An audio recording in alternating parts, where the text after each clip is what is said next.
Bharat rising के नए podcast में आप सभी का स्वागत है। हमने पिछले हफ्ते पार्ट 1 कवर किया था। इस हफ्ते हम पार्ट 2 कवर कर रहे हैं। पिछले हफ्ते हमने आपको बताया था कि राहुल गांधी और मोदी जी के बीच में हमें किसे चुनना है 2024 लोकसभा इलेक्शंस में। हमने आपको बताया था मोदी जी की थॉट प्रोसेस क्या है, उनका जो इम्प्लीमेंटेशन है पॉलिसीज़ का, उसके बारे में हमने आपको बताया था। इंटरनल सिक्योरिटी, एक्सटर्नल सिक्योरिटी, हमने बताया था आपको डिफेंस के बारे में। हमने बताया था कि कैसे उन्होंने भारत में काफ़ी सारे नए और अच्छे इंटरेस्टिंग चेंजेस लाए हैं और कैसे बहुत सारे डेवलपमेंट्स किए हैं। इस पॉडकास्ट में हम चीज़ों को आगे लेके जाते हैं और इंटरेस्टिंग एस्पेक्ट्स को कंटिन्यू करते हैं, जैसे बिजनेस इकोनॉमी में कैसे इंप्रूवमेंट आया है, कैसे हमारा देश का ओवरऑल इंफ्रास्ट्रक्चर इंप्रूव हुआ है, और भी हम काफ़ी सारी चीज़ों पर चर्चा करेंगे। तो हमारे साथ सत्यम है। तो सत्यम, नमस्कार, जय हिंद। और हम पार्ट 2 शुरुआत करते हैं उस क्वेश्चन से जो हम सबके लिए इम्पॉर्टेंट है और सामान्य भारतीय के लिए तो बहुत ही इम्पॉर्टेंट है। वो है भारत देश का इंफ्रास्ट्रक्चर क्या बीजेपी की सरकार में पिछले 2 टर्म्स में इम्प्रूव हुआ है या नहीं। नमस्ते रविश। नमस्ते सत्यम।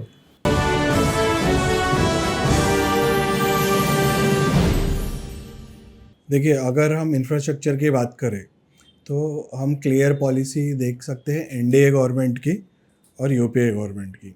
तो इवन ड्यूरिंग अटल बिहारी वाजपेयी हमने देखा कि इंफ्रास्ट्रक्चर कैसे इम्प्रूव हुआ।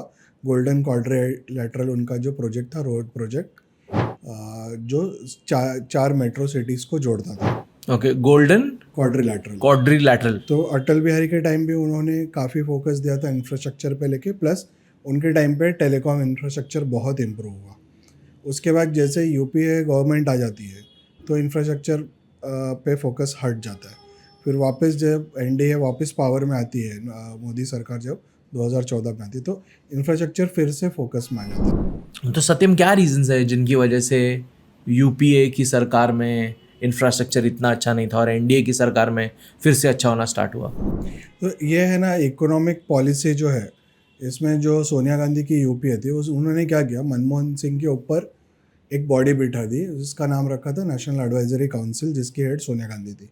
तो इंडिया का प्राइम मिनिस्टर के ऊपर एक बॉडी था जो प्राइम मिनिस्टर को डायरेक्शन दे रहा था कि उसको कैसे करना। लेकिन इन अ वे ये तो गलत है। आई मीन, हम कैसे भारत के प्रधानमंत्री के ऊपर, जो I think is head of the state, उनके ऊपर कैसे कुछ रख सकते? तो सोनिया गांधी प्राइम मिनिस्टर नहीं थी, पर वो सुपर प्राइम मिनिस्टर थी उस समय।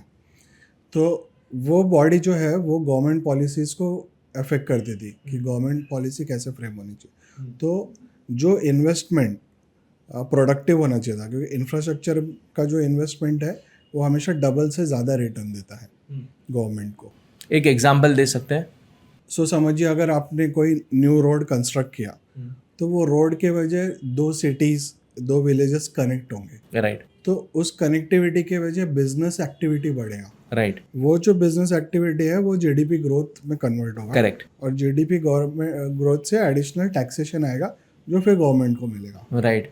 और आई थिंक ये एक सामान्य नागरिक को, आपके और मेरी तरह, जो वोट देता है, उसके लिए ये जानना बहुत ज़रूरी है कि लास्ट 10 साल में बहुत सारे इंफ्रास्ट्रक्चर डेवलपमेंट प्रोजेक्ट्स हुए हैं। यस, तो अभी ये जो पॉलिसी फ़र्क है दोनों में माइंडसेट फ़र्क है। तो जैसे एनडीए, नरेंद्र मोदी की सरकार क्या फोकस करती है, वेल्थ क्रिएशन, कि सभी लोग का एफिशिएंसी कैसे बढ़े एज अ इंडिविजुअल लेवल, आप ज़्यादा बिजनेस एक्टिविटी कैसे कर सके एज अ बिजनेस और एज अ इंडिविजुअल, और आप जो नया वेल्थ क्रिएट करेंगे उससे ओवरऑल जीडीपी ग्रो होगा। इसके अगेंस्ट जो कांग्रेस का यूपीए शासन है, इनमें वेल्थ क्रिएशन में बिल्कुल फोकस नहीं होता है। इनका काम होता है वेल्थ रीडिस्ट्रीब्यूशन। तो किसके पास पैसा है उसे छीनो और दूसरे को दो। तो इनका ये है कि छीना झपटी वाला इकोनॉमिक्स है, इनका वेल्थ क्रिएशन इकोनॉमिक्स नहीं है। इनका ये नहीं है कि किसी का स्किल सेट कैसे बढ़े, किसी का एजुकेशन लेवल कैसे बढ़े, इंफ्रास्ट्रक्चर कैसे बढ़े, या गवर्नमेंट आपको सपोर्ट कैसे करे लोन देके कि आप में बिजनेस करने की कैपेसिटी है पर आप फाइनेंसिंग की वजह नहीं कर पा रहे हो। तो ये सब फोकस बिल्कुल नहीं था कांग्रेस गवर्नमेंट का। तो जब आपका फोकस होता है सप्लाई साइड इकोनॉमिक, तो कांग्रेस गवर्नमेंट हमेशा डिमांड को मैनेज करती है। राइट। कि अगर डिमांड बढ़ रहा है और उसकी वजह महंगाई, इन्फ्लेशन बढ़ रही है, तो डिमांड को कट करो। उसके लिए उनका सिंपल मेथड होता है बैंक का इंटरेस्ट रेट बढ़ा दो, तो बिजनेस एक्टिविटी को कम करो, तो उससे महंगाई कम होगी।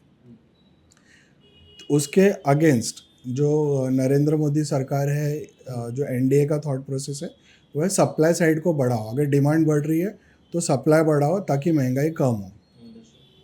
तो इंफ्रास्ट्रक्चर एक सप्लाई साइड फैक्टर है। जैसे इंफ्रास्ट्रक्चर बढ़ेगा तो प्रोडक्टिविटी बढ़ेगी और प्रोडक्शन बढ़ेगा, तो जो डिमांड आ रही है वो विद इन इंडिया प्रोडक्शन होके वो कैटर होगी, तो जीडीपी भी ग्रोथ होगा और इन्फ्लेशन भी डाउन होगा। तो ये जो मेजर है इसका इम्पैक्ट लॉन्ग टर्म है, इमिडिएटली नहीं आ जाता है, इम्पैक्ट आने को टाइम लगता है, पर ये सस्टेन्ड इम्पैक्ट है। इसका जो प्रभाव है ये हमेशा बना रहता है। इसके विपरीत जो मनमोहन सिंह का पॉलिसी था और रघुराम राजन का कि सिर्फ बैंक के इंटरेस्ट रेट महंगे करते रहो, तो ये शॉर्ट टर्म मेजर है। तो अभी इंफ्रास्ट्रक्चर पे हम जाते हैं, तो अभी जो मेजर फोकस रहा है वो रहा है, देखिए, रोड इंफ्रास्ट्रक्चर, रेलवे इंफ्रास्ट्रक्चर, सी पोर्ट इंफ्रास्ट्रक्चर और एयरपोर्ट इंफ्रास्ट्रक्चर। तो अभी जो प्रोजेक्ट्स है जैसे भारतमाला, ये रोड प्रोजेक्ट है अक्रॉस द इंडिया, फ्रॉम से वेस्टर्न कोस्ट से लेके ऊपर नॉर्थ के बाउंड्रीज से लेके अरुणाचल से लेके कलकत्ता तक, ये पूरा भारतमाला प्रोजेक्ट है। इसमें multiple with in this multiple project है। क्या बात है। दूसरा सागरमाला प्रोजेक्ट है जिसमें सारे इंडिया के पोर्ट्स कवर्ड है। तो ये है बिग प्रोजेक्ट्स, और विद इन दैट बहुत सारे सेवरल प्रोजेक्ट्स है छोटे। जैसे अभी जो हाईवे बन रहा है वो ट्रैवल टाइम 40% तक रिड्यूस कर देगा बिटवीन मुंबई एंड दिल्ली। तो अगर कोई मुंबई से जाना चाहता है वडोदरा या फिर जाना चाहता है जयपुर, तो जो पहले टाइम लगता था उसके कंपैरिजन में 4 से 5 घंटे कम वो पहुंच जाएंगे। मतलब उतना फ्यूल कम होगा, उतना लोगों का एफर्ट कम होगा, उतना लोगों का टाइम बचेगा, और अगर रोड्स अच्छे होंगे तो गाड़ियों को भी अच्छी एवरेज मिलेगी, तो फ्यूल कंजम्पशन भी कम होगा। तो आई थिंक ये बहुत अच्छा विजन है, और आई थिंक ये बहुत बड़ा श्रेय जाता है श्री नितिन गडकरी जी को भी, क्योंकि I think he is called the road man of India, और उनका बहुत ज़बरदस्त योगदान है। और ऐसा मुझे ऐसा लगता है दैट हर बार हमने देखा है दैट पोर्टफोलियोज बदलते हैं मिनिस्टर्स के जब एक नया टर्म स्टार्ट होता है।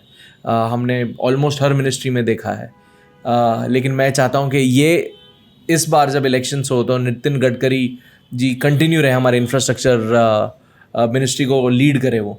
तो और कौन से ऐसे बड़े प्रोजेक्ट्स हैं आपके हिसाब से जो आपको लगता है कि बहुत बड़ा इम्पैक्ट हुआ है उससे हम भारतीयों के जीवन पर? तो आप सही कह रहे हैं। देखिए, नितिन गडकरी जी हमेशा कहते हैं कि ये जॉन एफ कैनेडी का कोट है, America is not having good road because it is a great country. America is a great country because it has good roads. Superb. तो आप देखिए इसको बिजनेस से कैसे लिंक करते हैं। हमारे दर्शकों को समझना ज़रूरी है कि इंफ्रास्ट्रक्चर का बिजनेस पे क्या इम्पैक्ट होता है। तो बिजनेस में एक टर्म होती है लॉजिस्टिक्स कॉस्ट। तो समझिए चाइना में कोई एक प्रोडक्ट बन रहा है और इंडिया में भी बन रहा है, और अगर उसका labour, electricity cost, labour efficiency सब अगर सेम है, तो भी जो लॉजिस्टिक्स कॉस्ट होता है, तो समझिए 100 रुपये में वहाँ प्रोड्यूस हो रहा है, 100 रुपये में इंडिया में प्रोड्यूस हो रहा है, पर चाइना का लॉजिस्टिक कॉस्ट 9% है और इंडिया का 14%। तो आपका जो रॉ मटेरियल का ट्रांसपोर्ट है और फिनिश गुड्स का transport from port two port, तो वो इंडिया में ज़्यादा है। तो जैसे लॉजिस्टिक कॉस्ट कम होगी, सिर्फ 5% का डिफरेंस है with in India and China. और बिजनेसेस में नेट मार्जिन 5% से ज़्यादा कभी होते नहीं है। कोई बिजनेस में नेट मार्जिन सिर्फ 2% ही होता है। तो ये जो एफिशिएंसी आएगी, इससे आप एक्सपोर्ट मार्केट में आपकी प्राइसिंग बेटर होगी, और जो ऑर्डर किसी और कंट्री को मिल रहा है वो आपको मिलेगा। तो इसलिए ये इंफ्रास्ट्रक्चर फोकस है। ये एक रैंडम चीज़ नहीं है, ये सोची समझी पॉलिसी है। तो इवन गवर्नमेंट ऑफ इंडिया ने भी ये स्टेटमेंट दिया, जो 14% है इसको 12% से कम लाना, ये मोदी गवर्नमेंट का ऑब्जेक्टिव है, स्टेटेड ऑब्जेक्टिव। 14% क्या और 14 से 12 क्या? तो आपको समझिए कि आपने अगर 100 रुपये का प्रोडक्शन किया इंडिया में, तो उसमें जो 14 रुपीज़ है वो आप सिर्फ प्रोडक्ट के ट्रांसपोर्ट में दे रहे हो, कि समझिए मैंने रॉ मटेरियल मंगाया, तो अगर रॉ मटेरियल जो डिस्पैच जहाँ से भी आ रहा है, समझिए एक सिटी दूसरे सिटी से मेरे सिटी में आ रहा है जहाँ मेरे को प्रोडक्शन करना है, तो उसका ट्रांसपोर्ट कॉस्ट कम हो जाएगा, तो जो सामने मेरा सप्लायर है वो मेरे को सस्ते में दे पाएगा, क्योंकि वो वैसे भी वो पैसा अभी ट्रांसपोर्टर को दे रहा है, ठीक है, तो वहाँ सेविंग है। तो मल्टीपल लेवल पे जो ट्रांसपोर्ट कॉस्ट है वो कम हो जाएगी, तो ओवरऑल आपका कॉस्ट ऑफ प्रोडक्शन कम होगा, तो आपकी प्राइसिंग बेटर हो जाएगी और आप इंटरनेशनल मार्केट में कम्पीट कर पाएंगे। तो हमको समझना है, देखिए रोड नेटवर्क डेवलप हो रहा है, इससे आपका man and material transport fast होगा। फास्ट होने से आपका जो ट्रांसपोर्टर है वो समझिए अगर दिन में एक ट्रिप कर पा रहा है तो 2 कर पाएगा। आपका ड्राइवर अगर 24 घंटे में एक ट्रिप कंप्लीट कर पा रहा था तो अभी शायद 15 घंटे में कर पाए। तो सभी के लिए अर्निंग अपॉर्चुनिटीज़, एफिशिएंसी बढ़ने के लिए, तो आप जो बिज़नेस में एफिशिएंसी ला रहे हैं इससे किसी का नुकसान नहीं हो रहा है, सबका फ़ायदा हो रहा है। तो जब भी लॉजिस्टिक्स कॉस्ट कम होते हैं तो बिज़नेस चेन में सबका फ़ायदा होता है, और लॉजिस्टिक कॉस्ट कम करने के लिए इंफ्रास्ट्रक्चर में इन्वेस्टमेंट चाहिए होता है। तो एक हो गया ये रोड ट्रांसपोर्ट, दूसरा होता है रेलवे ट्रांसपोर्ट। तो ऑन अ ब्रॉडर पर्सपेक्टिव, अगर रोड से 1.5 रुपया पर टन पर किलो चार्जेस है, तो अगर आप वही प्रोडक्ट अगर रेलवे से लाओगे तो आपको 1 रुपये का ही ट्रांसपोर्ट चार्ज होगा, और अगर आप वाटर से ट्रांसपोर्ट करोगे तो 50 पैसे से भी कम में पड़ेगा ट्रांसपोर्ट चार्ज। तो इसलिए आपको समझ अभी इसलिए इंडिया ने, ये बहुत पुराना प्रोजेक्ट है, वेस्टर्न डेडिकेटेड फ्रेट कॉरिडोर और ईस्टर्न डेडिकेटेड फ्रेट कॉरिडोर।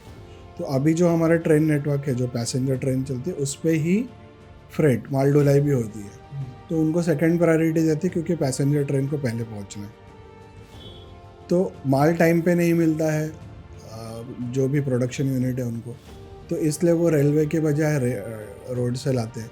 तो अगर डेडिकेटेड फ्रेट कॉरिडोर होगा तो ज़्यादा लोग ट्रेन से माल लाएंगे। अच्छा, और ये कैसे कनेक्ट हो रहा है, सी पोर्ट तक। तो मुंबई पोर्ट से दिल्ली तक जाएगा, ठीक है, दादरी तक है ये वेस्टर्न फ्रेट कॉरिडोर। तो इसमें सिर्फ माल ढुलाई होगी।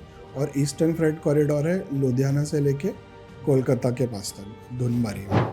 तो इससे क्या फ़ायदा होगा कि जो लॉजिस्टिक कॉस्ट आज है वो उससे कम हो जाएगी रेलवे की वजह। तो ये एक है। इसके अलावा जैसे ये प्रोजेक्ट बहुत पुराने हैं, 20 साल से भी पुराने, पर मोदी जी ने उस पर फोकस किया और वो कब कंप्लीट हो, मतलब पूरा रिवाइवल हुआ है इस प्रोजेक्ट का। यस। तो इसके साथ साथ इंडिया ने बहुत बड़ा काम किया है, वो है रेलवे इलेक्ट्रिफिकेशन का। तो जो इंडियन रेलवे है इसका इलेक्ट्रिफिकेशन बिलो 30% था और मोदी जी ने उसको 80% को क्रॉस कर दिया इन लेस देन 10 ईयर्स। और पूरे वर्ल्ड में सबसे बड़ा by kilometre electric railway network India का है। तो इस चाइना और अमेरिका से भी बड़ा। यस। तो इलेक्ट्रिसिटी से क्या फ़ायदा है, अदरवाइज ये जो ट्रांसपोर्ट है रेलवे का उसके लिए आपको डीजल इंजन लगाना पड़ता है, और ये डीजल हमको क्रूड ऑयल इंपोर्ट करना पड़ता है, तो आपका इंपोर्ट कॉस्ट भी कम होगा, जिसको डीजल लोकोमोटिव भी कहते हैं। राइट। तो अगर हमारा रेलवे 100% इलेक्ट्रिक हो जाता है तो हमारा इंपोर्ट कॉस्ट कम हो रहा है, एफिशिएंसी आ रही है, और वो इलेक्ट्रिसिटी मल्टीपल रिन्यूएबल से भी प्रोड्यूस हो सकती है, या फिर हमारा थर्मल या हाइड्रो इलेक्ट्रिक से भी हो सकती है। और ये भी है ना हमारी डिपेंडेंसी विद आवर जिनके साथ हमारा डिप्लोमेटिक टाइज अच्छा है, कंट्रीज जैसे रशिया हो गया, कतर हो गया, जहाँ से हम फ्यूल, तेल, पेट्रोलियम वगैरह लेते हैं, तो उनके ऊपर भी डिपेंडेंसी हमारी कम हो जाएगी। तो आई थिंक सब जगह से ये बेनिफिशियल है हमें।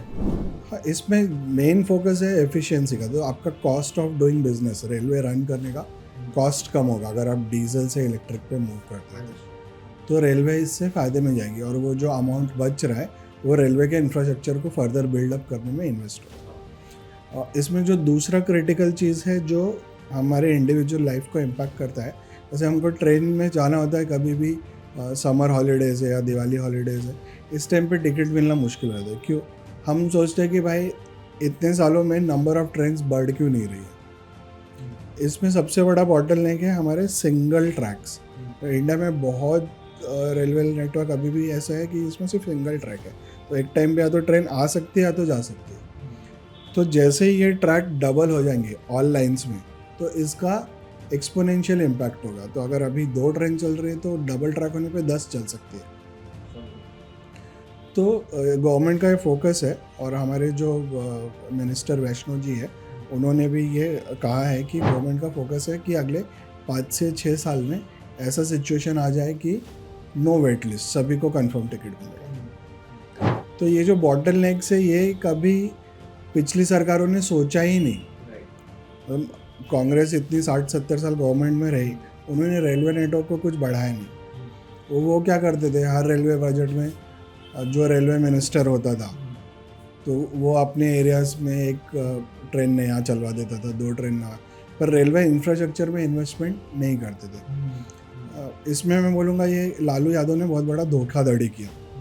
उस टाइम हमको बोला गया कि लालू यादव ने रेलवे को प्रॉफिटेबल कर दिया, और फॉरेन से स्टूडेंट आते थे स्टडी करने की, कैसे प्रॉफिटेबल किया। अब ये धोखाधड़ी मैं आपको एक एग्जांपल से समझाता हूँ कि हम लोग जो भी कॉरपोरेट लाइफ में या कोई कंपनी में जॉब करते हैं, या समझिए आपकी एक फैक्ट्री है, तो उसमें हर साल एक बजट अप्रूव होता है कैपेक्स का। तो कैपेक्स होता है जो मशीन ख़राब हो गई उसको बदलना, या आपका एयर कंडीशन ख़राब हो गया उसको बदलना, जो हाई वैल्यू इन्वेस्टमेंट है। तो लालू यादव ने क्या किया कि अपने टर्म में बोला कि नो कैपेक्स, कैपेक्स का खर्चा बंद कर दिया। अब कैपेक्स खर्चा बंद करने से क्या होगा कि आपका मेंटेनेंस कॉस्ट बढ़ेगा और एक्सीडेंट होने के चांस बढ़ जाएंगे रेलवे में। तो समझो कि जहाँ पे कोई ट्रैक चेंज करना है या व्हील चेंज करना है या कोई भी पार्ट्स चेंज करना है, वो सब आपने कैपेक्स बंद ही कर दिया। तो जहाँ पे हर साल आपका एक बजटेड अमाउंट है जो आपको कैपेक्स में जाता है, वो बंद कर देंगे तो आप प्रॉफिट इमीडिएटली दिखा सकते हैं। तो आप बहुत सारे CEO हमेशा आप ऐसे 2 टाइप के देखेंगे, जिनको पता होता है कि उनका टर्म भाई 3 साल का है, तो वो 3 साल वो कैपेक्स कट कर देते हैं, P&L में प्रॉफिट दिखा के चले जाते हैं। फिर जो उसके बाद आता है वो देखते हैं यार इतना खस्ता हाल है, अगर अभी इसको इन्वेस्टमेंट नहीं किया, पार्ट्स बदली नहीं किए, तो हो सकता है कि पूरा बिजनेस ही ठप हो जाए, प्रोडक्शन ही ठप हो जाए।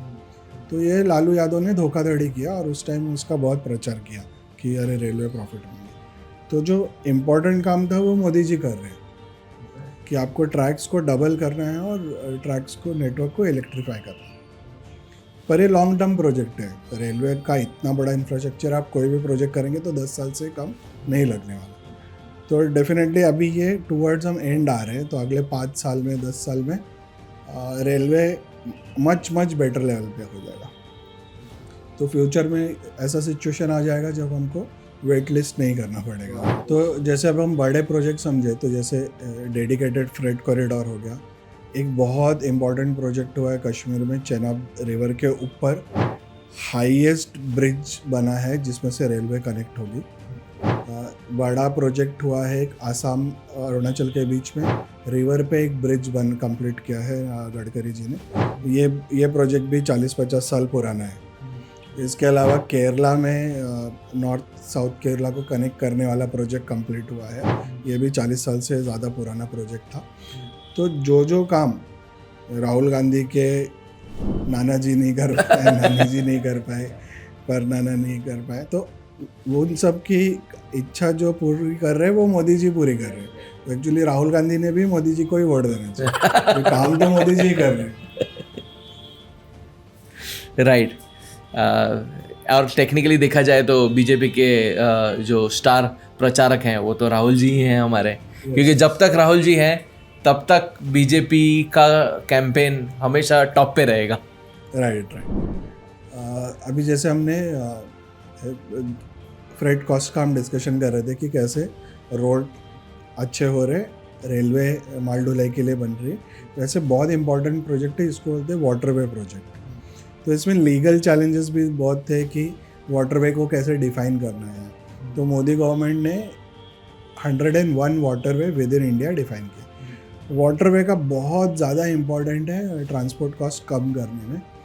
अब देखेंगे कि न्यूयॉर्क इतना बड़ा सिटी क्यों बना, वो मिसिसिपी रिवर का चैनल है, और वो उसके वाटर नेटवर्क की वजह उनका जो ट्रांसपोर्टेशन कॉस्ट है वो बहुत कम है, इसलिए वो पोर्ट बहुत इम्पोर्टेंट पोर्ट बन गया। ऐसे आप देखेंगे इंडिया में जो कोलकाता है, आप जितना हिस्ट्री में जाएंगे तो कोलकाता से वाराणसी बनारस तक वाटर के थ्रू प्रोडक्ट ट्रांसपोर्ट होते थे।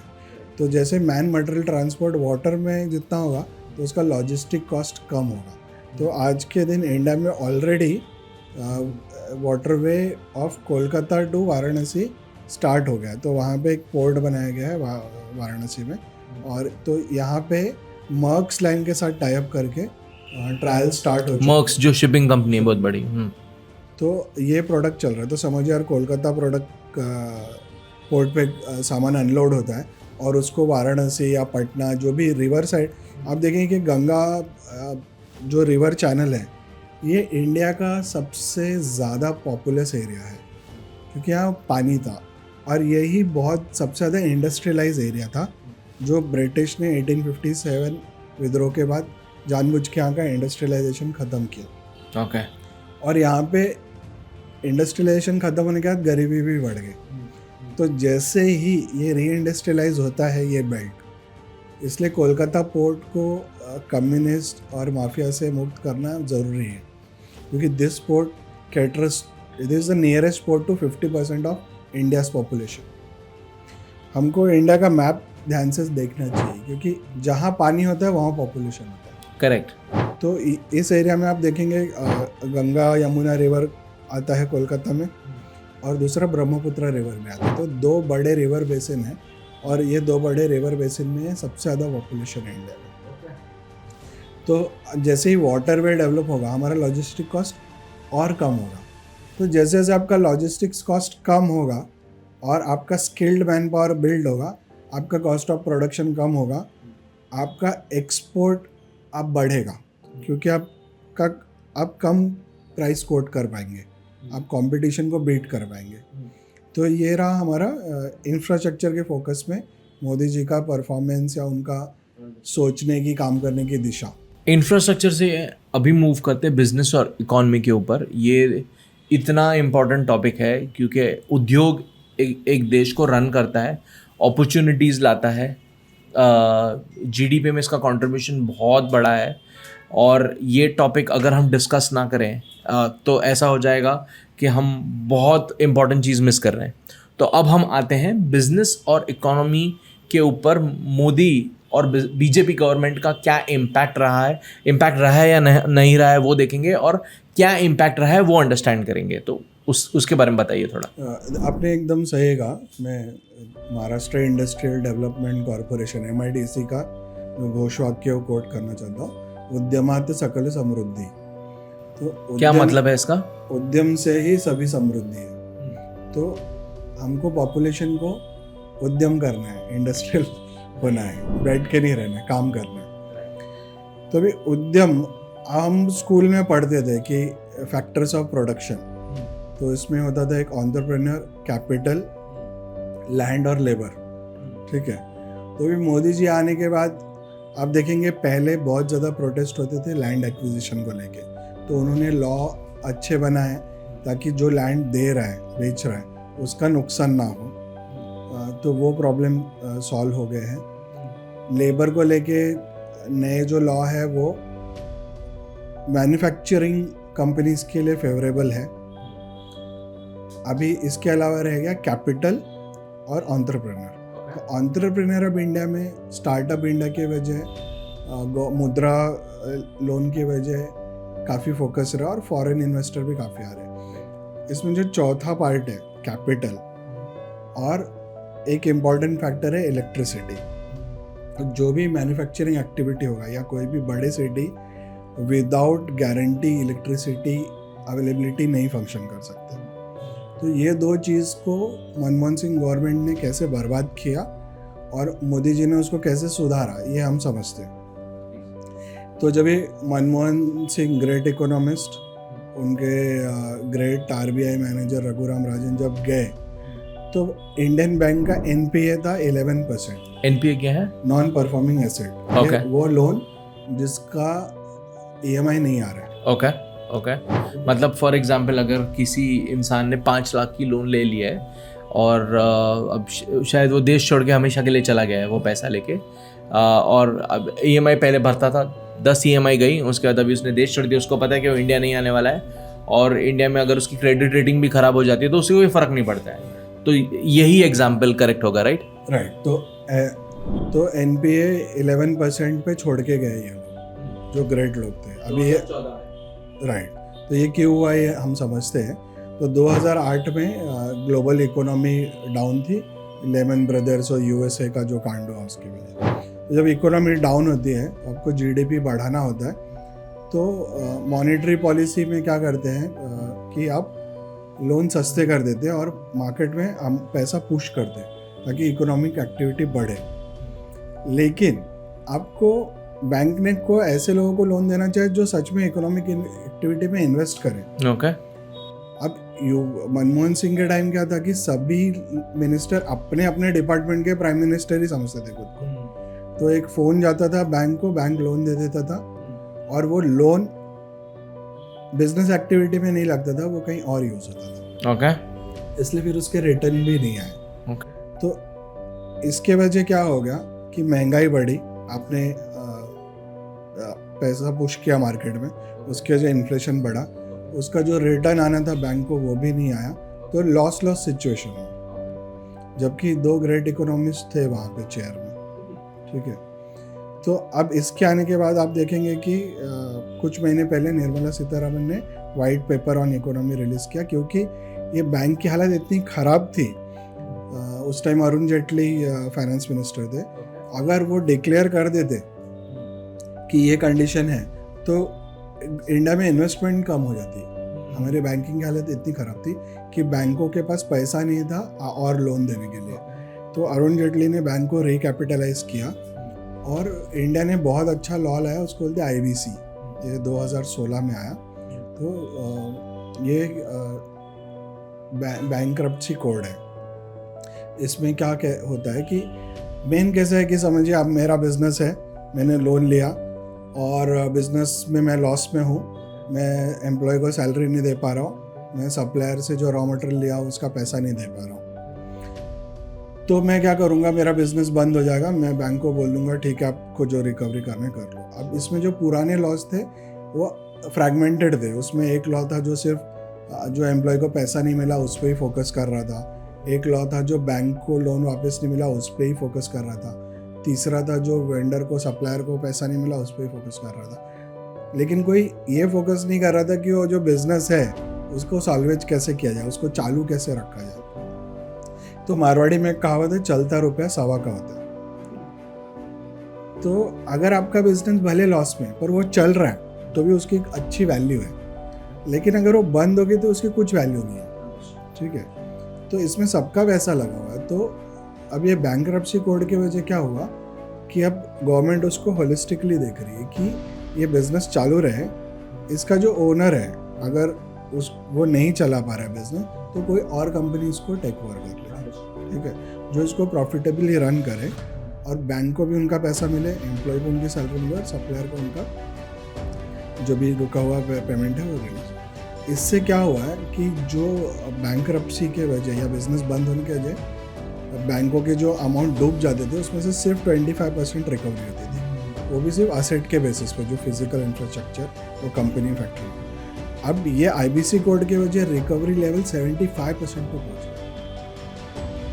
तो अब इससे देखिए दोनों जगह पे पॉजिटिव इम्पैक्ट होता है। एक एंटरप्रेन्योर जिसको बिजनेस के लिए रिस्क लेना है वो रिस्क लेगा, क्योंकि उसको लगेगा कि अगर मैं फेल भी हो गया तो एटलीस्ट ये बैंक्रप्सी के वजह मैं इससे एग्जिट कर पाऊँगा और सब किसी को लॉस भी नहीं होगा, ना एम्प्लॉय का लॉस होगा, ना सप्लायर का, ना बैंक का। और बैंक को भी कॉन्फिडेंस है कि अब मैं अगर लोन देता हूँ तो उसको रिकवरी करने का कोई उपाय है। तो इसके वजह क्या होगा, बिजनेस एक्टिविटी बढ़ेगा। तो ये पॉजिटिव इम्पैक्ट है जिसके वजह एक्सपोनेंशियल गेन्स मिलते हैं।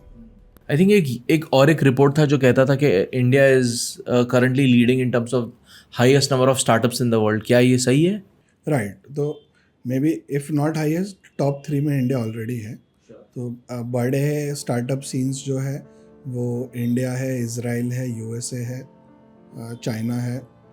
अब इसमें आप देखिए कि कोई भी कंट्री को अगर इंडस्ट्रियलाइज बनना है तो दो सेक्टर सबसे ज़्यादा इम्पोर्टेंट होते हैं, बैंकिंग और इलेक्ट्रिसिटी। तो बैंकिंग में जो NPA लेवल -11% था, आज के डेट में वो -1% पे है। तो मोदी जी को जो काम बड़े इकोनॉमिस्ट मनमोहन सिंह और रघुराम राजन नहीं कर पाए, वो मोदी जी प्लस आज के RBI के गवर्नर शक्तिकांता दास जो हिस्ट्री के ग्रेजुएट है, उन्होंने कर दिया। सुपर। तो एक हो गया बैंकिंग। अब हम इलेक्ट्रिसिटी पे जाते हैं। तो इलेक्ट्रिसिटी क्यों इम्पोर्टेंट है? देखिए, इलेक्ट्रिसिटी में क्या होता है कि गवर्नमेंट इलेक्ट्रिसिटी स्टेट गवर्नमेंट के ही डिस्ट्रीब्यूशन कंपनीज हैं। अब इनको जो लॉस होता है वो गवर्नमेंट को लॉस होता है। तो गवर्नमेंट का बजटेड लाइन होता है कि इस साल हम इतना लॉस लेंगे, इससे ज़्यादा नहीं लेंगे। तो वो उतना लॉस होने के बाद क्या करते हैं, वो इलेक्ट्रिसिटी में कटौती चालू कर देते हैं, तो आपको बिजली जानी शुरू हो जाती है। तो इसमें क्या होता है कि अगर एक स्टेट गवर्नमेंट गलत इकोनॉमी पॉलिसी चला रही है, जैसे पंजाब है या केरला है, तो पहले उसका इम्पैक्ट ऑल इंडिया को होता था। अब मोदी जी ने नया पॉलिसी क्या लाया कि पहले इवन सेंट्रल लेवल पे भी यही प्रॉब्लम था कि प्रोडक्शन ही लिमिट कर दो, तो जो लॉस है वो लिमिट हो जाएंगे। इसका एक एग्जांपल देता हूँ कि जैसे कोई बड़ा रिटेल आउटलेट है, बिग बाज़ार है, वो चाहता है कि मेरे दुकान में कस्टमर आए, तो एक प्रोडक्ट लॉस पे लगा देते हैं, 200 का मैं 100 में बेचूंगा। लेकिन वो क्या करता है, 100 ही पीस रखता है कि पहले 100 कस्टमर को ये मिलेगा, तो वहाँ पे वो लॉस लिमिट कर देता है। तो वैसे इंडिया का इलेक्ट्रिसिटी सेक्टर था जहाँ पे गवर्नमेंट प्रोडक्शन ही लिमिट कर देती है, तो मेरा इतना ही लॉस होगा, इतना मेरा बजटेड है। तो इलेक्ट्रिसिटी शॉर्ट होने से क्या होता है, आपका अगर प्रोडक्शन यूनिट इंडिया में कोई नया फैक्ट्री इन्वेस्ट कर रहा है तो लगाएगा ही नहीं, या तो बोलेगा गवर्नमेंट को कि मैं अपना इलेक्ट्रिसिटी खुद प्रोड्यूस करता हूँ जो ग्रिड में कनेक्ट नहीं होगा, तो गवर्नमेंट जनरली उसको अलाउ नहीं करती है। तो अब मोदी जी ने क्या किया कि हम प्रोडक्शन बढ़ाएंगे, जिसको भी जितना इलेक्ट्रिसिटी चाहिए मिलेगा, पर उधर ही बंद।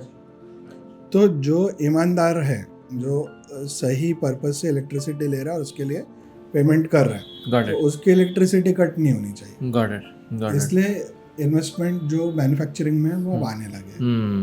तो जो स्टेट गवर्नमेंट्स पे नहीं कर पाती थी, उनको मोदी जी ने बोला कि भाई अगर आपको सस्ते में बिजली देना है, फ्री में देना है, तो आप दो, लेकिन जो प्रोड्यूसर है उसका नुकसान नहीं होगा, तो आप पेमेंट करो और बिजली मार्केट से उठाओ। तो अब अवेलेबिलिटी फुल हो गई है, अभी शॉर्ट सप्लाई नहीं है। अगर अब आपके यहाँ बिजली जाती है तो ये आपके स्टेट गवर्नमेंट का प्रॉब्लम है कि उनके पास पैसा नहीं है वो पे करके बिजली खरीदने का। इसका एक एग्जांपल देता हूँ कि जब इलेक्ट्रिसिटी एज अ सिस्टम आपका कोलैप्स हो जाता है तो क्या होता है। इसका बहुत प्राइम एग्जांपल है पाकिस्तान में देखिए, सब प्रोडक्ट है वो चाइना से इंपोर्ट होते हैं, क्योंकि उनके इलेक्ट्रिसिटी कॉस्ट इतना बढ़ गया है कि वो मैन्युफैक्चर कर ही नहीं सकते। उन्होंने क्या किया, जब उनके यहाँ इलेक्ट्रिसिटी शॉर्टेज था तो उन्होंने प्राइवेट कंपनीज को बोला कि आप इलेक्ट्रिक प्रोड्यूस करो, उसको बोलते हैं IPP, इंडिविजुअल पावर प्रोड्यूसर। तो वो जो इंडिपेंडेंट इंडिविजुअल पावर प्रोड्यूसर है, उसने गवर्नमेंट को क्या बोला, ठीक है भाई मैं इतना 500 मेगावाट का कैपेसिटी इंस्टॉल कर रहा हूँ, लेकिन अगर आपने नहीं खरीदा तो मैं क्या करूँगा, मैं किसको बेचूँगा। तो गवर्नमेंट ने कॉन्ट्रैक्ट कर लिया, पाकिस्तान गवर्नमेंट ने, कि हम खरीदेंगे, अगर हम नहीं भी खरीदेंगे तो इतना कैपेसिटी के अगेंस्ट पेमेंट जा रहा है, ठीक है। और वो भी जो आमदनी कम खर्चा ज़्यादा, राइट। तो और जो भी प्रोड्यूसर था उसने बोला डॉलर रेट। तो अगर कुछ नहीं होता तो भी डॉलर का रेट बढ़ने से इलेक्ट्रिसिटी कंपनी को फ़ायदा हो रहा है और पाकिस्तान गवर्नमेंट को नुकसान हो रहा है। प्लस गवर्नमेंट ने ग्रिड डिस्ट्रीब्यूशन सिस्टम में इन्वेस्टमेंट किया ही नहीं, तो इलेक्ट्रिसिटी आ रही है पर उसको नेटवर्क में ऐड करने के लिए आपके ग्रिड स्ट्रांग ही नहीं है। इतना सब हो रहा है पाकिस्तान में, फिर भी उनको कश्मीर चाहिए। तो इसके वजह उनका इलेक्ट्रिसिटी सिस्टम पूरा कोलैप्स हो गया, इसलिए वो लोग मैन्युफैक्चरिंग कभी कर ही नहीं पाएंगे जब तक ये जो गलत पॉलिसी है वो रेक्टिफाई नहीं हो। भारत में कोई ऐसा स्टेट है जहाँ पे ऐसा या इससे मिलता जुलता ऑन बिलो एवरेज लेवल हो रहा है? इलेक्ट्रिसिटी सेक्टर में सबसे बर्बाद आज के डेट में पंजाब है, क्योंकि वहाँ पे क्या हो गया है कि पंजाब गवर्नमेंट पैसा खर्च करके इलेक्ट्रिसिटी खरीदती है और वो सामने फ्री में देती है। दिल्ली में भी तो यही हो रहा है। पर Delhi as a state revenue surplus है, क्योंकि सिटी में क्या है, रेवेन्यू बहुत ज़्यादा है। राइट। उनको स्टेट गवर्नमेंट का एक्सपेंस नहीं है, दिल्ली गवर्नमेंट को, ना उनको पुलिस को खर्चा करना है ना कुछ, तो उनका एम्प्लॉय कॉस्ट कम है दिल्ली गवर्नमेंट का, तो वो सर्वाइव करे, क्योंकि सिटी का जो टैक्स कलेक्शन है वो बहुत ही ज़्यादा होता है। तो उस हिसाब से आप देखें तो पंजाब में इसलिए मैन्युफैक्चरिंग कंपनियां नहीं आएंगी, क्योंकि इन्होंने इलेक्ट्रिसिटी सेक्टर को पूरा बर्बाद करके रखा। इलेक्ट्रिसिटी सस्ती होनी चाहिए, अच्छी क्वालिटी की गारंटीड अवेलेबिलिटी होनी चाहिए, तब आपके यहाँ इन्वेस्टमेंट आएगा। इसके अगेंस्ट आप देखेंगे कि इंडिया में गवर्नमेंट ने कैपेसिटी बेस्ड किसी को पेमेंट नहीं करती। गवर्नमेंट जो आप सप्लाई करोगे क्वांटिटी, उसके अगेंस्ट पेमेंट होता है।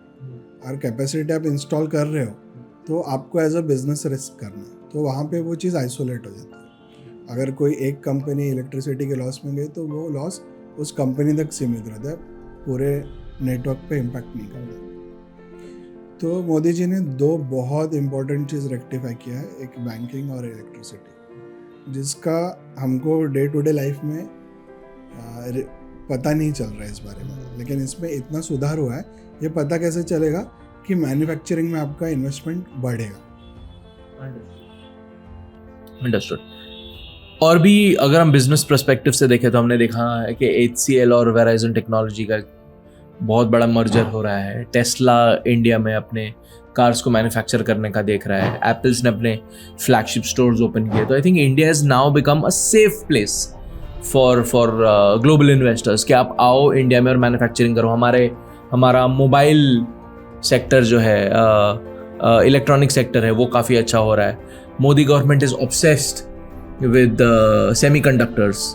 हम काफ़ी अच्छा कर रहे हैं डिफेंस इक्विपमेंट में भी, जो हमने पहले वाले पॉडकास्ट में बात किया। तो आई थिंक ओवरऑल भी अगर हम देखें तो we are in a safe place, और पूरी दुनिया की नज़र अभी भारत पे है। तो जब मैं दूसरे पॉडकास्ट देखता हूँ या जब मैं न्यूज़ पढ़ता हूँ तो मैं देखता हूँ बहुत सारे इकोनॉमिस्ट्स ऐसा बोलते हैं कि दिस सेंचुरी और this decade until 2030 belongs to India. 2030, 40, 50, all next 30 years belong to India.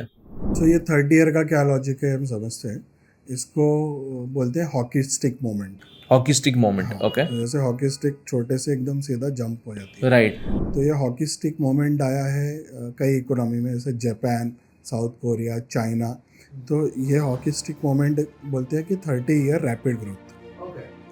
तो ये हमेशा आया है इलेक्ट्रॉनिक्स मैन्युफैक्चरिंग के वजह, ठीक है, क्योंकि तो इलेक्ट्रॉनिक्स, ऑटोमोबाइल मैन्युफैक्चरिंग ऐसे है जिससे आप एक्सपोर्ट के लिए मैन्युफैक्चर करते हैं।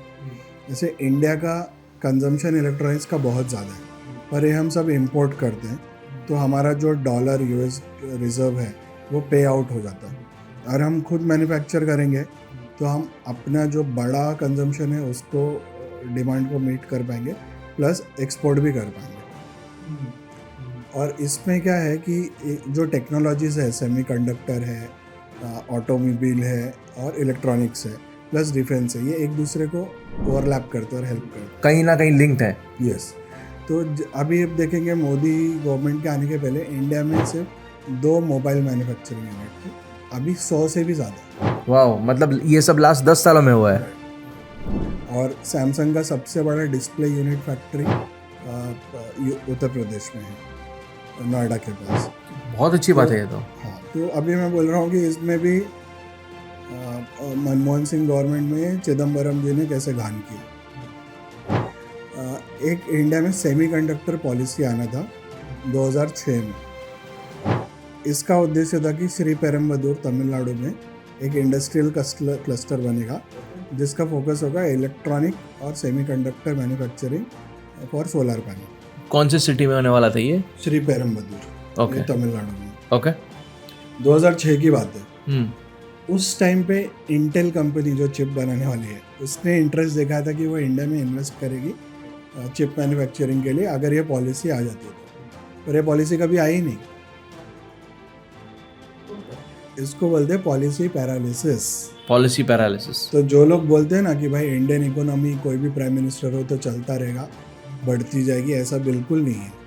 इकोनॉमी बढ़ने के लिए आपको कंसिस्टेंटली पॉलिसी रिफॉर्म करने पड़ते हैं, आपको बिजनेस फ्रेंडली एनवायरनमेंट बनाना पड़ता है। तो पॉलिसीज पैरालिसिस के वजह जो काम आज से 10 साल 15 साल पहले होना चाहिए था और हम बेटर इकोनॉमी शेप में होते, वो ऐसे लोग जो डिसीजन नहीं ले पाए या नहीं लेना चाहते थे, उनके वजह आज ये सिचुएशन है। और एक चीज़ बताता हूँ, 1964 में इंडिया में मोहाली में सेमीकंडक्टर प्लांट था, उसमें आग लग गई। वो सबोटाज था, किसी देश ने जानबूझ के लगवाई, कैसे हुआ पता नहीं, पर वो वापस से प्लांट रिस्टार्ट ही नहीं हुआ। उस टाइम इंडिया, वो जो प्लांट था सेमीकंडक्टर, वो पूरे एशिया का अकेला सेमीकंडक्टर प्लांट। आप सोचिए अगर हम तब सेमीकंडक्टर प्रोडक्शन स्टार्ट किए होते, आज हम चाइना से भी आगे मार्क लीडर्स होते थे। राइट। तो ये जो हमारी लीडरशिप की छोटी सोच है, इसने इंडिया के एंटरप्राइजिंग लोगों को पीछे रखा है। इसलिए इंडिया के लोगों को गरीब रखा है। गरीब क्यों रखा है? ताकि ये लोग बोल सके गरीबी हटाओ। नेहरू ने बोला गरीबी हटाओ, इंदिरा ने बोला गरीबी हटाओ, राजीव गांधी बोला गरीबी हटाओ, सोनिया गांधी बोला गरीबी हटाओ, राहुल गांधी भी बोल रहा है गरीबी हटाओ। क्यों? तुमने सबको गरीब क्यों रखा? ताकि तुम ये बोल पाओ। ये कोई सोचता नहीं है। यस। तो नेहरू ने इतना बर्बाद किया इंडिया को। अगर आप Indian economy's percentage to global GDP देखें तो 47 के टाइम जो था उसको नेहरू ने और कम किया, India's participation in global GDP. क्यों कम किया? उस टाइम बहुत सारे प्राइवेट बिजनेसेस थे जो बहुत अच्छा काम करते थे। अभी ये कांग्रेस वाले बोलते थे नेहरू जी आए तब सुई भी नहीं बनता था, ये सरासर झूठ है। उस टाइम जो HAL है आज, जो हिंदुस्तान एरोनॉटिकल लिमिटेड, एक प्राइवेट कंपनी थी, और ये उस टाइम पैसेंजर प्लेन्स बना रही थी। तो ये झूठे लोग, भारत की आज़ादी के भी पहले। यस। तो इंडिया में जो बिजनेस फैमिलीज है वो सेंचुरीज से है, ये हमेशा से बिजनेस करते आ रहे हैं। If you look at the Tata group, तो वो लोग तभी स्टील प्रोडक्शन में, तो वो लोग काफ़ी पहले से, आज़ादी के काफ़ी पहले से। अभी टाटा एयरलाइंस को ही नेहरू ने नेशनलाइज करके एयर इंडिया बनाया। उसने पूरे अपने जो भी लाइफ टाइम है उसमें हज़ारों करोड़ों का लॉस किया, जो हमारे टैक्स के पैसों से गया। और फिर वो इतने लॉस में था कि गवर्नमेंट ने उसको वापस टाटा को दे दिया। अब वो वापस एयर इंडिया टाटा के पास आ गई, पर टाटा से लेने और देने के बीच में टैक्स का जो पैसा था उससे हज़ारों करोड़ का नुकसान हुआ। और वो नुकसान, उसका फ़ायदा किसको हुआ? वो गवर्नमेंट एम्प्लॉयज़ को हुआ। एयर इंडिया में एक की जगह 3 एम्प्लॉयज़ भर के रखे थे गवर्नमेंट ने। तो जब गवर्नमेंट का काम बिजनेस करना नहीं है, गवर्नमेंट का काम है कि बिजनेस एनवायरनमेंट बनाना, पॉलिसीज फ्रेम करना। तो नेहरू जी के पॉलिसी की वजह एंटरप्राइज को मारा गया। जो लोग बिजनेस एक्टिविटी कर रहे थे उनको मारा गया, उनसे छीन के गवर्नमेंट ने अपने हिस्से में ले लिया, और वो भी काम ठीक से नहीं किया। अगर आप अभी, इंदिरा गांधी जी ने बोला कि मैं सब बैंक को नेशनलाइज करूँगी। क्यों करूँगी? क्योंकि मैं सबको, गरीबों को बैंक खाते नहीं है, उनको लोन देने, बैंक लोन नहीं देते, इसलिए। फिर नेशनलाइज हो गया, फिर खाते क्यों नहीं खुले? फिर मोदी जी ने खोले जनधन योजना के अंडर खाते। नहीं, वर्ल्ड रिकॉर्ड बना ना, number of bank accounts opened in 3 years। तो अभी ऑलमोस्ट हमारे पास यूनिवर्सल बैंक अकाउंट ऑलमोस्ट सबके पास आ चुके हैं। यूनिवर्सल बैंक अकाउंट मतलब इन अ सेंस कि यूनिवर्सल कवरेज हो चुका है, और से मोर देन 90% कवरेज है।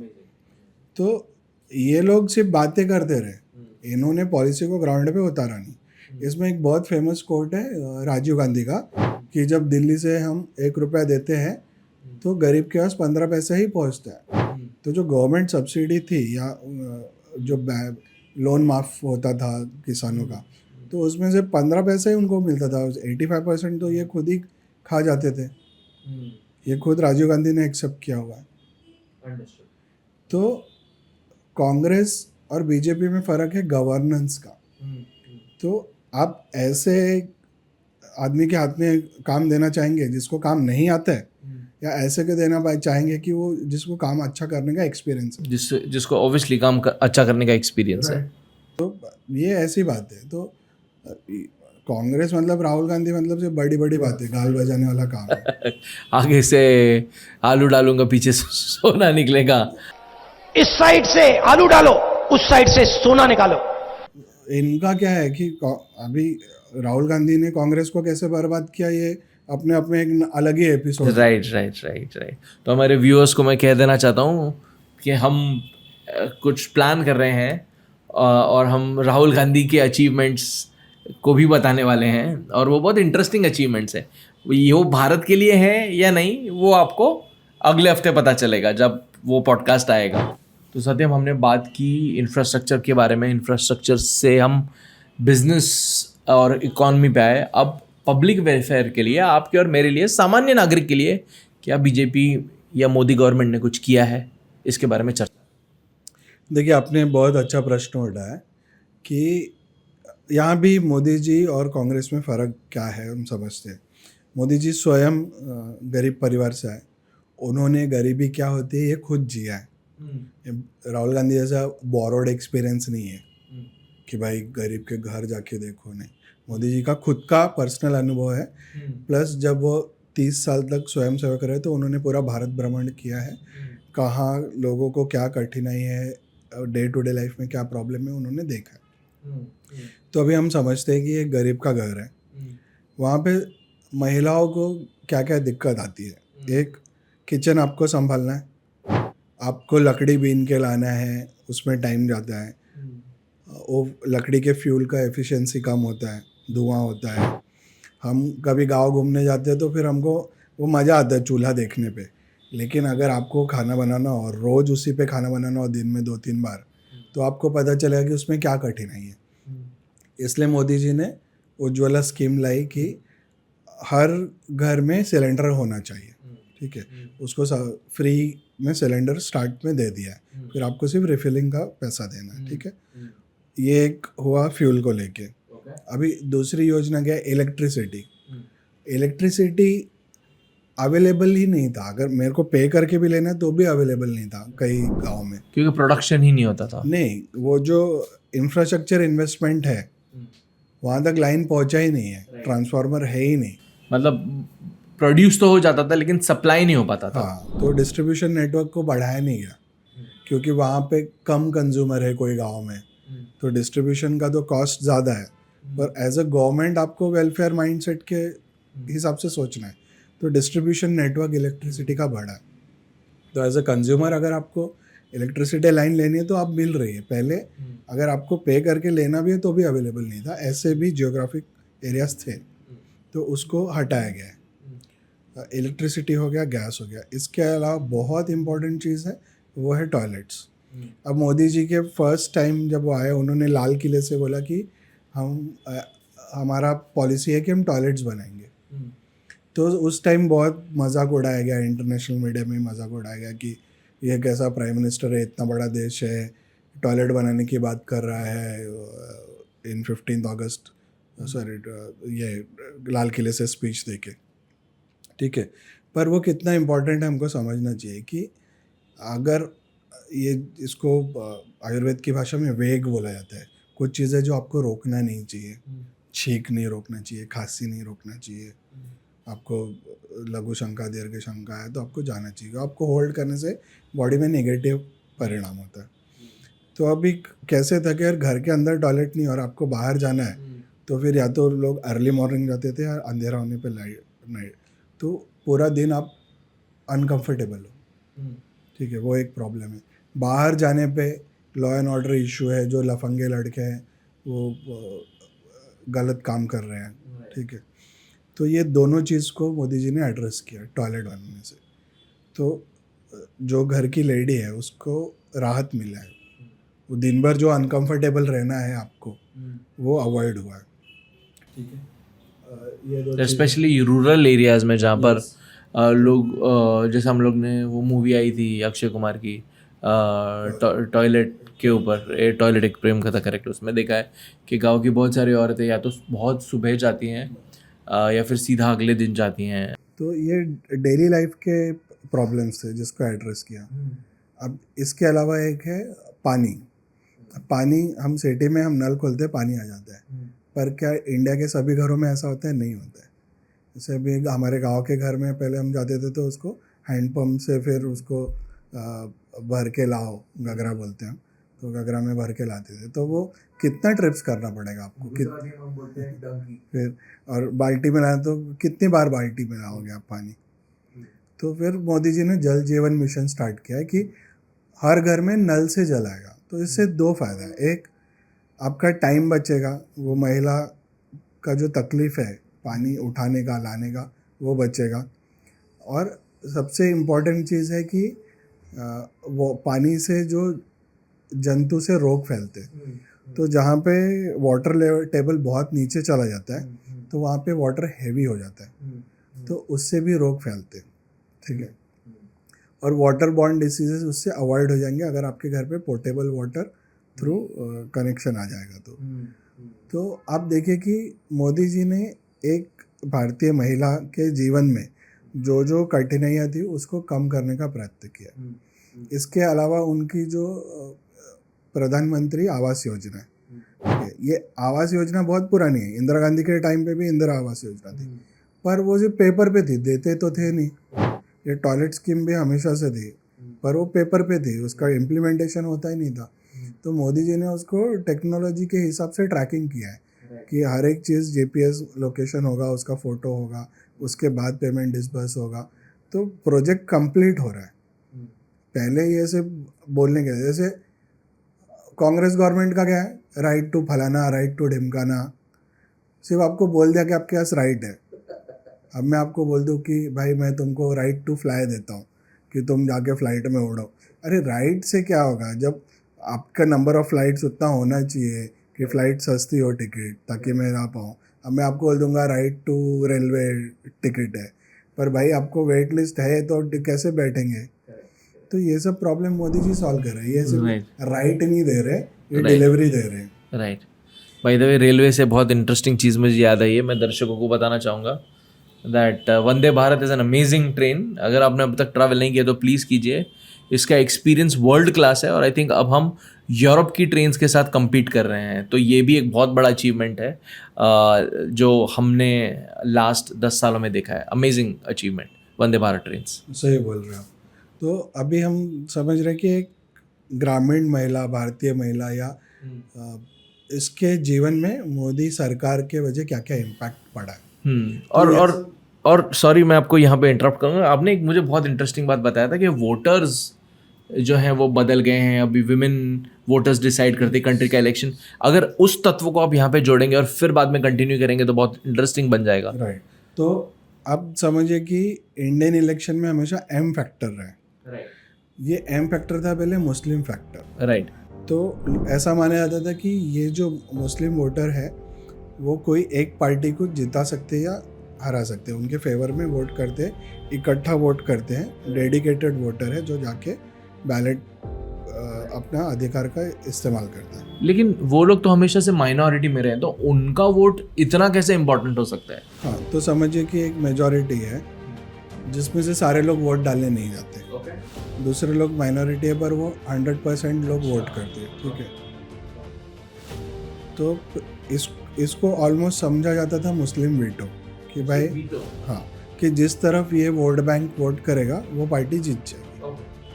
इसका सॉल्यूशन मोदी जी ने कैसे निकाला कि अनदर एम फैक्टर लाए, इसको बोलते हैं महिला वोट। अब जो महिला है, सभी जाति में महिलाएं हैं, सभी धर्म में महिलाएं हैं, तो आपने जाति धर्म का बंधन तोड़ दिया। अब आपने उसका लाइफ इजी किया है।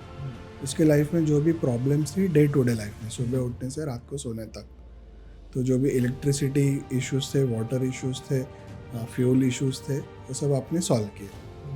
तो अब महिला वोटर बेस है जो मोदी जी को वोट कर रहा है, क्योंकि मोदी जी ने उनके लाइफ में पॉजिटिव, उनकी जो योजनाएं थी उसका positive impact, public welfare schemes. Right. तो एम फैक्टर पहले भी था, एम फैक्टर अब भी है, पर पहले जो मुस्लिम फैक्टर था, मुस्लिम वीटो था, वो महिला वीटो हो गया। तो आज के डेट में यदि महिला वोटर किसी पार्टी को वोट नहीं दे रही तो वो पार्टी बिल्कुल नहीं जीतेगी, क्योंकि महिला voter will be almost 50% of total voters. तो यहाँ पे एक बहुत इंटरेस्टिंग क्वेश्चन पूछूंगा आपसे ट्रिपल तलाक के अबॉलिशन के बाद यस। क्या आपको लगता है कि भारतीय मुस्लिम फीमेल्स क्या बीजेपी गवर्नमेंट को वोट करेंगी?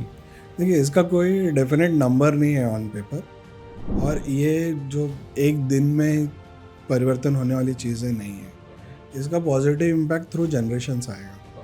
तो मोदी जी का फोकस रहा है कि सारी महिलाएं का एजुकेशन हो, नॉट ओनली मुस्लिम महिलाएं पर मुस्लिम महिलाएं पे भी फोकस रहा है। तो जैसे एजुकेशन लेवल बढ़ेगा तो जो रिप्रोडक्टिव राइट्स है जो मुस्लिम महिलाओं को नहीं है अभी उनके समाज में, कि भाई कितने बच्चे पैदा करने हैं या वो जॉब कर सकते हैं या नहीं कर सकते, उनका हस्बैंड डिसाइड करता है ये सब। राइट। और ये जो ट्रिपल तलाक वाली चीज़ है कि भाई दाल में नमक ज़्यादा हो गया तो तलाक दे दिया, तलाक तलाक तलाक, हाँ। ऐसे भी केसेस हुए जहाँ पे गल्फ कंट्रीज में बैठा है हस्बैंड, वहाँ से फ़ोन पे तलाक दे दिया। तो ये कुप्रथा है। अब इससे ये लॉ आने से उनके लाइफ में पॉजिटिव चेंज हुआ है, क्योंकि अब उनके पास एक पेनलाइजिंग फैक्टर है कि वो हस्बैंड को बोल सकते कि भाई मैं लीगल प्रोसीजर में जाऊंगे, जो उस हस्बैंड को जेल भी हो सकती है। दूसरा, ये कुप्रथा क्या है, इससे बड़ी कुप्रथा है जिसको हलाला बोलते हैं। हलाला हलाला इंडिया में होता है ये? Yes yes.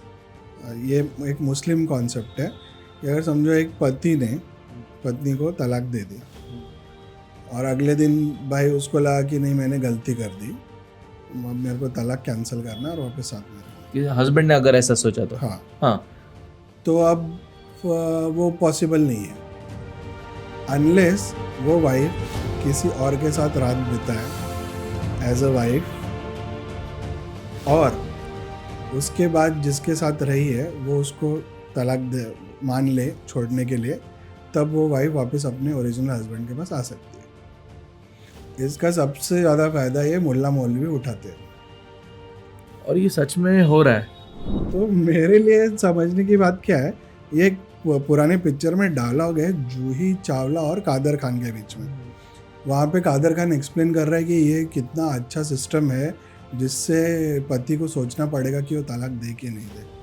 अरे भाई, पति गलती कर रहा है तो उसकी सज़ा आप पत्नी को क्यों दे रहे हैं? अब उस लेडी को आप दूसरे के साथ सोने के लिए मजबूर कर रहे हो। और मेरे को तो वर्स्ट केस क्या लगता है कि ये जो समाज का यूथ है ये इस चीज़ को एक्सेप्ट कैसे कर रहा है, इसके खिलाफ बोल क्यों नहीं रहा है? और ये सच में भारत जैसे देश में हो रहा है? यस यस, ये हो रहा है, अभी भी हो रहा है।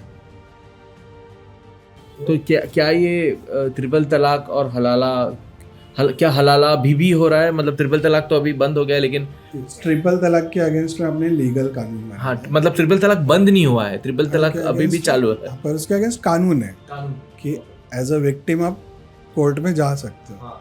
हलाला के अगेंस्ट ऐसा कोई कानून नहीं है तो ना। हलाला इस चीज को अभी तक टच नहीं किया। इसके बारे में कहीं चर्चा ही नहीं हो रही है।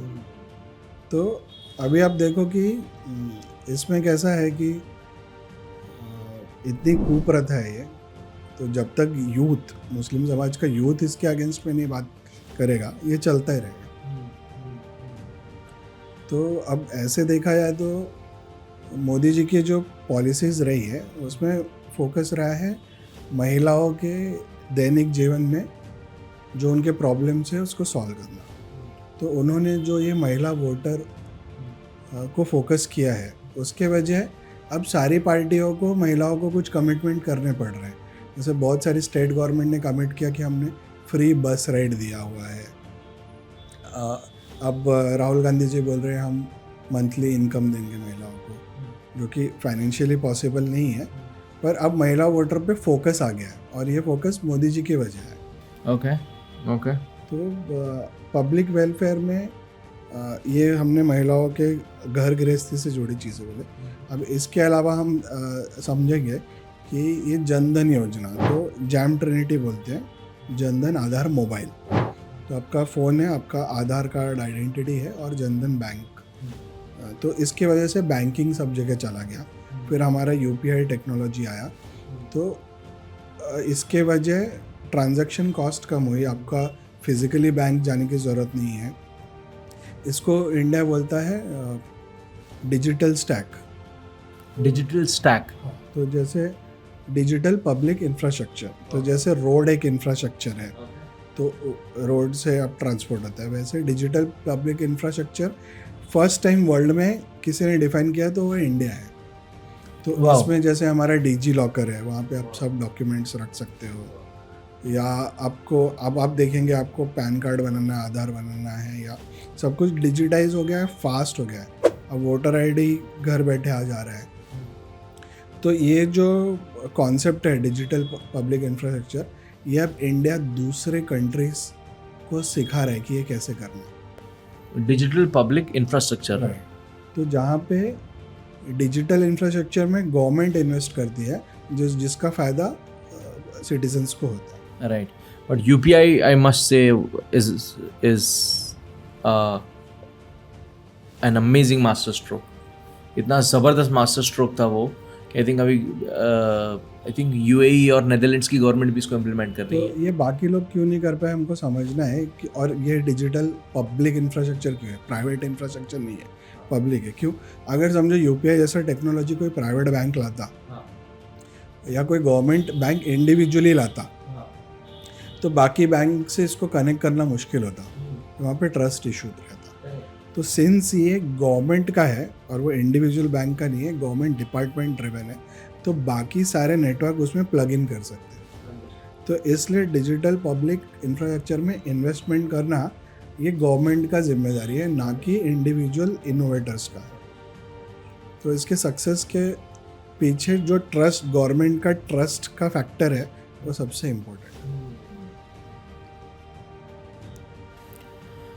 So thank you so much. Public welfare के बारे में हमको बहुत सारी चीज़ें पता चली।